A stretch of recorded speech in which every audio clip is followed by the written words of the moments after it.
Welcome, Seeker, to a space where ancient wisdom meets modern understanding. नमस्ते, मैं doctor Surendra और मेरे साथ हैं डॉक्टर अनगा।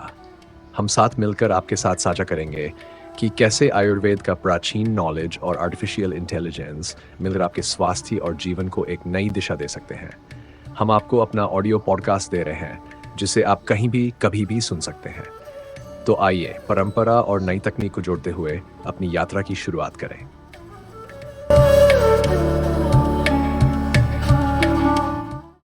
नमस्कार। आज हम एक बहुत ही दिलचस्प विषय पर बात करने वाले हैं, आयुर्वेद में क्लिनिकल रिसर्च। हाँ बिल्कुल, काफी उभरता हुआ फील्ड है ये। हमारे पास इससे जुड़ी काफी डिटेल जानकारी है और ये दिखाती है कि कैसे ये सदियों पुरानी चिकित्सा पद्धति आज की वैज्ञानिक कसौटी पर खरी उतरने की कोशिश कर रही है। बिल्कुल, वैलिडेशन का दौर है एक तरह से। तो आज हम इसी जानकारी के जरिए ये समझने की कोशिश करेंगे कि इस फील्ड में किस तरह के मौके बन रहे हैं, क्या पढ़ाई लिखाई या स्किल्स चाहिए होते हैं। हाँ, और कमाई कैसी है, फ्यूचर क्या है। एग्जैक्टली। और आगे चलकर ये फील्ड कहाँ जा सकती है। ये असल में पारंपरिक ज्ञान और मॉडर्न साइंस के मेल जोन को करीब से देखने जैसा है। सही कहा। जो जानकारी हमने देखी उसका निचोड़ मतलब जो मेन पॉइंट है वो ये है कि आयुर्वेद क्लिनिकल रिसर्च वाकई तेजी से आगे बढ़ रहा है। हाँ, एक्सपैंड कर रहे हैं, चाहे वो क्लिनिकल रिसर्च एसोसिएट यानी सीआरए जैसी इंडस्ट्री की नौकरियां हों, जो ट्रायल्स वगैरह दिखते हैं। हाँ, या फिर कॉलेजों में आयुर्वेद के प्रोफेसर जैसे एकेडमिक पद। बिल्कुल, दोनों तरह के अफसर है। और अच्छी बात यह है कि अब इस फील्ड के लिए काफी साफ तौर पर बताया गया है कि क्या योग्यता चाहिए, सैलरी भी मतलब कॉम्पिटिटिव है। हाँ, ये जरूरी है टैलेंट को अट्रैक्ट करने के लिए। और रिसर्च के तरीकों में आर्टिफिशियल इंटेलिजेंस यानी एआई उसका इस्तेमाल भी बढ़ रहा है। वो तो गेम चेंजर साबित हो सकता है। तो चलिए इसमें और गहराई से उतरते हैं।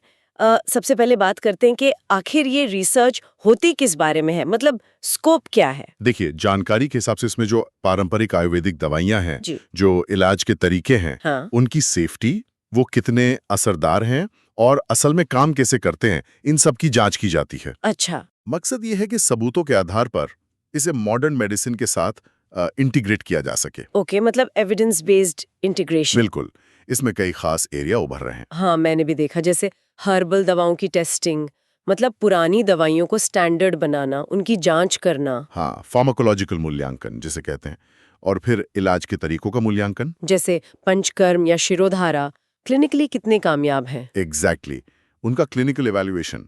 फिर पब्लिक हेल्थ स्टडीज भी हैं। अच्छा, वो कम्युनिटी लेवल पर जैसे कोविड के टाइम पर हुआ था। हाँ बिल्कुल, रोकथाम के उपायों का असर देखना। और एक बहुत दिलचस्प चीज है इंटरडिसिप्लिनरी रिसर्च। इंटरडिसिप्लिनरी मतलब आयुर्वेद को दूसरी फील्ड्स के साथ जोड़ना, जैसे न्यूट्रोसोटिकल्स, जिनोमिक्स, और आजकल माइक्रोबायोम स्टडीज भी काफी चल रही हैं। वाह, तो ये सिर्फ पुरानी चीजों को बचाना नहीं है। नहीं, सोचने वाली बात यही है कि ये सिर्फ पुरानी चीजों को बचाने की कवायद नहीं है, बल्कि ये एक संजीदा कोशिश है कि आज के वैज्ञानिक तरीकों से आयुर्वेद को परखा जाए और उसे हेल्थ केयर सिस्टम का हिस्सा बनाया जाए। बिल्कुल। इससे आयुर्वेद पर भरोसा बढ़ता है और दुनिया भर में लोग इसे ज्यादा आसानी से अपना सकते हैं। सही बात है। अच्छा, तो अगर कोई इस फील्ड में आना चाहे तो किस तरह की नौकरियां मिलती हैं? जानकारी में कुछ खास पदों का जिक्र था। हाँ, कई तरह के रोल्स हैं, जैसे क्लिनिकल रिसर्च एसोसिएट सीआरए, जो ट्रायल्स की देखरेख करते हैं। हाँ, फिर क्लिनिकल डेटा मैनेजर सीडीएम, उनका काम है ट्रायल से मिले डेटा को संभालना, उसकी क्वालिटी देखना। Okay, data management. फिर मेडिकल रिव्यूअर या क्लिनिकल इन्वेस्टिगेटर होते हैं जो ट्रायल डिजाइन और नतीजों के विश्लेषण में मदद करते हैं। रिसर्च साइंटिस्ट आयुर्वेद भी। हाँ, वो नई रिसर्च पर काम करते हैं। और रेगुलेटरी अफेयर स्पेशलिस्ट भी होते हैं। अच्छा, उनका क्या काम होता? उनका काम दवाओं या इलाज के तरीकों को मंजूरी दिलाने के जो नियम कानून है उनका ध्यान रखना होता है। ओके, रेगुलेटरी वाला पार्ट। और R&D मैनेजर भी। हाँ, R&D मैनेजर आयुर्वेद, जो पूरी रिसर्च और डेवलपमेंट टीम को लीड करते हैं। तो काफी सारे रोल्स हैं और इन सब भूमिकाओं के लिए किस तरह की पढ़ाई या स्किल्स चाहिए होते हैं? जाहिर है शुरुआत BMS से होती होगी। हाँ, BMS यानी bachelor of Ayurvedic medicine and surgery, ये तो बेस है, फाउंडेशन है। लेकिन अगर ऊंची भूमिकाओं में जाना है तो फिर MD या MS आयुर्वेद में, या PharmD, MPharm, या फिर क्लिनिकल रिसर्च या आयुर्वेद में पीएचडी जैसी एडवांस डिग्री की जरूरत पड़ती है। ओके, इनके अलावा कुछ और चीजें भी काम आती हैं, जैसे सर्टिफिकेशन वगैरह? हाँ बिल्कुल, जैसे गुड क्लिनिकल प्रैक्टिस जीसीपी का सर्टिफिकेशन, ये बहुत जरूरी है। क्यों? ये क्यों जरूरी है? क्योंकि ये पक्का करता है कि रिसर्च नैतिक तरीके से और ऊंचे वैज्ञानिक मानकों के साथ की जा रही है। ये एक तरह से क्वालिटी कंट्रोल है रिसर्च का। समझ गई। और वहीं साथ ही clinical trial management course, biostatistics मतलब आंकड़ों का विश्लेषण कैसे करना है, हाँ, वो तो जरूरी होगा। और फार्माकोविजिलेंस यानी दवाओं के साइड इफेक्ट्स पर नजर रखना, इसका ज्ञान भी फायदेमंद होता है। काफी कुछ चाहिए होता है। अनुभव की बात करें तो फ्रेशर्स के लिए भी मौके हैं। हाँ, सीआरए जैसी शुरुआती नौकरियों के लिए अक्सर फ्रेशर या 1-2 साल के अनुभव वाले लोग भी अप्लाई कर सकते हैं। अच्छा। लेकिन जैसे जैसे पद बढ़ता है, खासकर मैनेजमेंट लेवल पर, तो फिर 3 से 5 साल या उससे ज्यादा का अनुभव चाहिए होता है। और क्लिनिकल ट्रायल्स को संभालने का अच्छा ट्रैक रिकॉर्ड देखा जाता है। यह हमें एक अहम मुद्दे पर लाता है कि कैसे सही पढ़ाई और खास ट्रेनिंग इस फील्ड में आगे बढ़ने के दरवाजे खोलती है। सही। बीएएमएस तो एक बुनियाद है, लेकिन असली तरक्की के लिए स्पेशलाइजेशन, एडवांस डिग्री और ये जो सर्टिफिकेशंस हैं, ये बहुत मायने रखते हैं। मतलब लगातार सीखते रहना पड़ता है। बिल्कुल, ये दिखाता है कि इस फील्ड में लगातार सीखते रहना और अपने स्किल्स को बेहतर बनाना कितना जरूरी है। ये कोई ठहरा हुआ क्षेत्र नहीं है। हाँ, ये तो है। चलिए, अब उस सवाल पर आते हैं जो अक्सर लोगों के मन में होता है, पैसा। इस फील्ड में सैलरी कैसी है? हाँ, ये भी एक महत्वपूर्ण फैक्टर है। जो जानकारी मिली है उसके मुताबिक भारत में सालाना सैलरी अनुभव और रोल के हिसाब से बदलती है। शुरुआत में यानी 0 से 2 साल के अनुभव पर सैलरी करीब 2.5 लाख से 5 लाख रुपए सालाना के बीच हो सकती है। ठीक है, एंट्री लेवल के लिए। थोड़ा अनुभव बढ़ने पर, मान लीजिए 3 से 5 साल या ज्यादा, तो ये बढ़कर 5 लाख से 10 लाख रुपए सालाना तक पहुंच सकती है। अच्छा खासा जंप है। हाँ, और जो लोग सीनियर लेवल पर पहुंच जाते हैं, जिनके पास ज्यादा अनुभव होता है और मैनेजमेंट की जिम्मेदारियां होती हैं, उनकी सैलरी 10 लाख से 15 लाख रुपए सालाना या उससे भी ज्यादा हो सकती है। ये तो काफी अच्छा है। कुछ खास नौकरियों के लिए अनुमानित सैलरी भी बताई गई थी, जैसे एक सीआरए। हाँ, उनका क्या रेंज है? उनका करीब 3 लाख रुपए से 8 लाख रुपए सालाना के बीच हो सकता है। सीडीएम की सैलरी 5 लाख से 9 लाख सालाना। ओके। और एक आर&डी मैनेजर आयुर्वेद 12 लाख से 15 लाख सालाना तक कमा सकता है। तो मतलब अगर हम इसे थोड़े बड़े नजरिए से देखें, तो ये सैलरी बताती है कि आयुर्वेदिक रिसर्च को अब एक गंभीर और प्रोफेशनल फील्ड माना जा रहा है। हाँ, बिल्कुल। ये उन लोगों के लिए एक अच्छा करियर ऑप्शन बन रहा है जिन्होंने पारंपरिक चिकित्सा की पढ़ाई की है, और अच्छी सैलरी मिलने से इस फील्ड में काबिल लोग आ रहे हैं और टिक भी रहे हैं। हाँ, रिटेंशन भी जरूरी है। बिल्कुल, ये इस क्षेत्र के मजबूत होने का संकेत है। बिल्कुल। तो ये काबिल लोग काम कहाँ कर रहे हैं? मतलब कौन सी कंपनियां या संस्थाएं हैं जो आयुर्वेदिक क्लिनिकल रिसर्चर्स को नौकरी दे रही हैं? जानकारी में कुछ बड़े नाम सामने आते हैं। सरकारी संस्थाओं में देखें तो हाँ, CCRS है, central council for research in Ayurvedic sciences, AII all India institute of Ayurveda Delhi, और NIA Jaipur national institute of Ayurveda. ये बड़े सरकारी संस्थान हैं। हाँ, ये अक्सर सीनियर रिसर्च फेलो, SRF या सलाहकार जैसे पदों पर भर्ती निकालते हैं। और प्राइवेट सेक्टर में? प्राइवेट सेक्टर में पतंजलि रिसर्च फाउंडेशन का नाम आता है। वो क्लिनिकल इन्वेस्टिगेटर और मेडिकल रिव्यूअर जैसे रोल्स के लिए BAMS या MD आयुर्वेद वालों को हायर करते हैं। अच्छा। इनके अलावा श्री श्री तत्व, जीवा जैसी आयुर्वेदिक दवा कंपनियां हैं, उनकी अपनी R&D टीमें हैं। और कॉन्ट्रैक्ट रिसर्च ऑर्गेनाइजेशंस यानी CROs। CROs वो क्या होते हैं? ये वो कंपनियां होती हैं जो दूसरी दवा कंपनियों या रिसर्च संस्थानों के लिए कॉन्ट्रैक्ट पर क्लिनिकल रिसर्च करती हैं। ये भी आयुर्वेदिक रिसर्च में काफी एक्टिव हैं। ओके, तो सरकारी और प्राइवेट दोनों जहां मौके हैं? हाँ, इसमें गौर करने वाली बात यही है कि सरकारी और प्राइवेट दोनों ही सेक्टर्स इस रिसर्च में दिलचस्पी ले रहे हैं और पैसा लगा रहे हैं। सही। ये सिर्फ सरकारी एजेंडा नहीं रह गया है। प्राइवेट कंपनियों का इसमें आना दिखाता है कि उन्हें इसमें बिजनेस का पोटेंशियल भी नजर आ रहा है। हाँ, ये तो है। ये इस फील्ड के बढ़ते कद और इसके टिकाऊ भविष्य का एक मजबूत इशारा है। तो इंडस्ट्री की नौकरियों के अलावा, जैसा कि आपने पहले भी इशारा किया था, अकादमिक दुनिया यानी टीचिंग और रिसर्च में भी मौके हैं। हाँ बिल्कुल, जानकारी ये भी बताती है कि एकेडमिक लाइन में भी करियर के अच्छे रास्ते हैं। जैसे आयुर्वेदिक कॉलेजों में आप लेक्चरर या असिस्टेंट प्रोफेसर बन सकते हैं, जिसके लिए आमतौर पर MD आयुर्वेद और साथ में नेट या PhD जैसी योग्यता चाहिए होती है।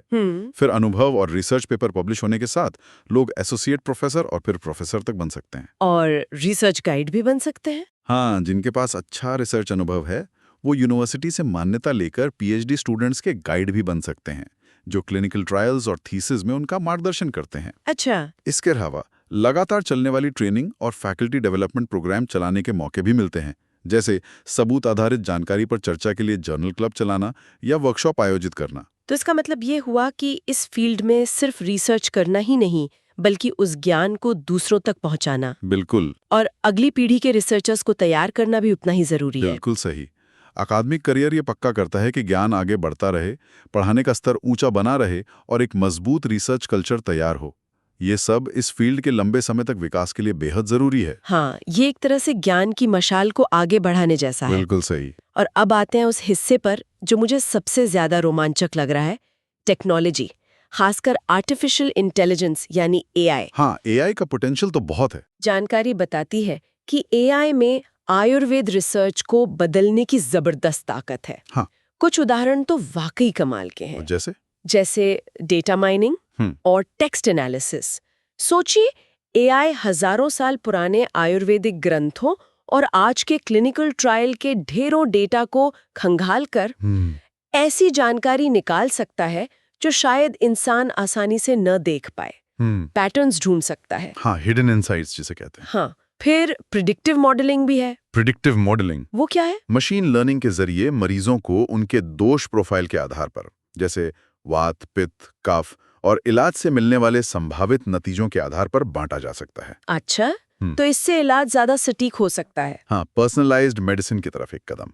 फिर एक और बहुत दिलचस्प चीज है डिजिटल बायोमार्कर। डिजिटल बायोमार्कर, ये क्या बला है? सोचिए, स्मार्ट वॉच जैसे पहनने वाले गैजेट से मिलने वाला डेटा, हार्ट रेट, नींद का पैटर्न, एक्टिविटी लेवल, हाँ, उसको आयुर्वेद के तरीकों जैसे नाड़ी परीक्षा के साथ मिलाया जा सकता है। अरे वाह, मतलब टेक्नोलॉजी और ट्रेडिशन का फ्यूजन। एग्जैक्टली। फिर नेचुरल लैंग्वेज प्रोसेसिंग NLP भी है। NLP? हाँ, ये टेक्नोलॉजी रिसर्च प्रोटोकॉल लिखने में, दवा के साइड इफेक्ट्स की रिपोर्ट्स को समझने में और फार्माकोविजिलेंस जैसे कामों को ऑटोमेट करने में मदद कर सकती है। और एआई दवा खोजने में भी मदद कर सकता है? बिल्कुल। ये पौधों में पाए जाने वाले उन केमिकल्स, फाइटोकेमिकल्स को ढूंढ सकता है जो आज की बीमारियों के इलाज में काम आ सकते हैं, वो भी कंप्यूटर पर ही, वर्चुअल स्क्रीनिंग के जरिए, लैब में जाने से पहले। ये तो वाकई भविष्य की तकनीक लग रही है। इसमें जो सबसे आकर्षक बात है वो ये है कि टेक्नोलॉजी कैसे पारंपरिक ज्ञान को सिर्फ साबित करने में नहीं, बल्कि उसे और गहराई से समझने और बेहतर बनाने में मदद कर सकती है। सही। एआई इतने बड़े और उलझे हुए डेटा को देख सकता है और ऐसे पैटर्न पकड़ सकता है जो शायद हमारी नजर से चूक जाएं। हाँ। इससे आयुर्वेदिक रिसर्च ज्यादा असरदार, सटीक और व्यक्तिगत यानी पर्सनलाइज्ड बन सकती है। ये वाकई परंपरा और तकनीक का एक शक्तिशाली संगम है। वाह, ये तो भविष्य की तस्वीर लगती है। तो इस सब को ध्यान में रखते हुए आगे क्या उम्मीद की जा सकती है?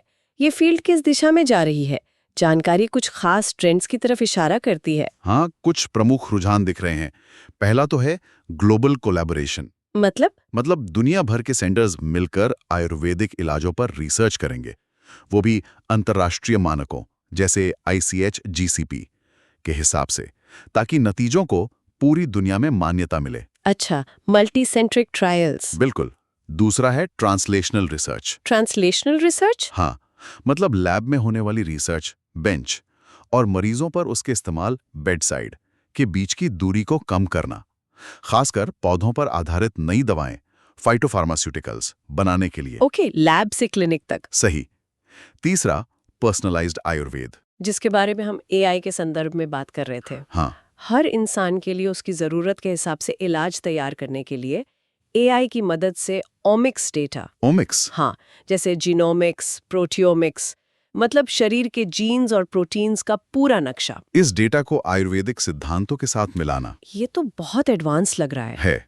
चौथा है बेहतर नियम कानून। उम्मीद है कि जड़ी बूटियों से बनी दवाओं और डिजिटल हेल्थ ऐप्स जैसे नए इलाजों को मंजूरी देने के लिए ज्यादा साफ और आसान गाइडलाइंस बनेंगी। रेगुलेटरी हर्डल्स कम होंगे। उम्मीद तो यही है। और पांचवा, पढ़ाई लिखाई में नए तरीके। डॉक्टरों और रिसर्चर्स को आज के रिसर्च मेथड सिखाने के लिए ऑनलाइन और एआई आधारित ट्रेनिंग प्रोग्राम्स लाए जाएंगे, ताकि वो अप टू डेट रहें। बिल्कुल। अगर हम इन सबको जोड़कर देखें तो भविष्य साफ तौर पर पारंपरिक ज्ञान, मजबूत वैज्ञानिक तरीकों और एडवांस टेक्नोलॉजी के गहरे तालमेल की तरफ बढ़ रहा है। असली मकसद सिर्फ आयुर्वेद को वैज्ञानिक जामा पहनाना नहीं है, बल्कि ऐसे असरदार, सुरक्षित और हर व्यक्ति की जरूरत के हिसाब से बने हेल्थ केयर सॉल्यूशंस तैयार करना है जो शरीर और मन दोनों का ध्यान रखें। समग्र स्वास्थ्य। बिल्कुल, यह हेल्थ केयर के भविष्य के लिए एक बहुत ही उम्मीद जगाने वाला नजरिया है। तो कुल मिलाकर आज हमने देखा कि आयुर्वेदिक क्लिनिकल रिसर्च एक बहुत ही डायनामिक और तेजी से बढ़ने वाला फील्ड है। हाँ, इसमें कोई शक नहीं। इसमें सरकारी और प्राइवेट दोनों क्षेत्रों में करियर के साफ रास्ते हैं, सैलरी भी अच्छी है और सबसे बड़ी बात, एआई जैसी नई टेक्नोलॉजी को अपनाने की जबरदस्त गुंजाइश है। बिल्कुल। ये वाकई में हजारों साल पुरानी समझ और आज की वैज्ञानिक सोच का एक अनोखा और ताकतवर संगम है। सही कहा। और जाते जाते एक सवाल छोड़ जाता हूँ सोचने के लिए। हाँ, बताइए। जैसे जैसे एआई और डेटा साइंस आयुर्वेद रिसर्च में और गहरे उतरते जाएंगे, हम आयुर्वेद की प्रकृति या दोष आधारित तशखीस यानी डायग्नोसिस जैसी पारंपरिक अवधारणाओं को आज के ओमिक्स डेटा जैसे जीनोमिक्स, मेटाबोलोमिक्स के साथ कितनी सटीकता से जोड़ पाएंगे? ये बड़ा सवाल है। क्या हम वाकई में इस काबिल हो पाएंगे कि हर व्यक्ति के लिए उसकी बनावट के हिसाब से एकदम सटीक, पहले से बीमारी का अंदाजा लगाने वाली और शायद बीमारी रोकने वाली आयुर्वेदिक इलाज योजनाएं बना सकें? मतलब ट्रूली पर्सनलाइज्ड और प्रिवेंटिव आयुर्वेद। हाँ, ये शायद प्राचीन ज्ञान और सबसे नई तकनीक के तालमेल का अगला बड़ा पड़ाव हो सकता है, जिसके नतीजे दूर तक जा सकते हैं। सोचने वाली बात है ये। बिल्कुल, एक बहुत ही दिलचस्प विचार। इस गहरी और जानकारी भरी बातचीत में हमारे साथ रहने के लिए शुक्रिया। शुक्रिया। अगली बार फिर मिलेंगे एक नए विषय की तह तक जाने के लिए।